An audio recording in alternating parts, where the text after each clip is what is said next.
If you were out stargazing this past weekend, you might have been able to see the northern lights. Our Julia Conti caught up with one person in Casper who was able to catch a glimpse of this rare phenomenon.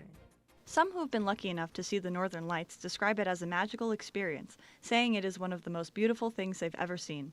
Auroras are most common in northern areas like Sweden and Norway. However, sometimes nature allows these lights to be visible in unlikely areas of the world, like here in Wyoming. Normally, Wyomingites would have to travel across the world to Iceland to see the northern lights, but thanks to a geomagnetic storm, they were visible in Wyoming this last weekend. The National Oceanic and Atmospheric Administration explains the northern lights are caused by explosions of plasma and magnetic fields from the sun's corona that can result in geomagnetic storms.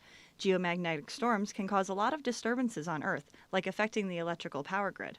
These storms can also trigger the northern lights to be visible in more places. We spoke with a Casper local who said she and some friends made the spontaneous decision to take advantage of this once-in-a-lifetime opportunity. We went about 20 miles north. Once we were out of the light pollution of the town, it was really visible. Bethany tells us that on Friday night, the lights started to become really visible at around 11 p.m., but that they were most prominent at around 12:30 a.m. It took a minute for it to really start ramping up, but once it was up, oh my gosh, it was so cool. And then at one point it was pulsing. It was really cool. And I thought it looked like a butterfly. I also saw a few shooting stars going through them. Bethany tells us, as she looked out onto the green hues of the aurora display, the experience was borderline spiritual. I felt just so much closer to my gods, and I'm like, this is it. This is it right here.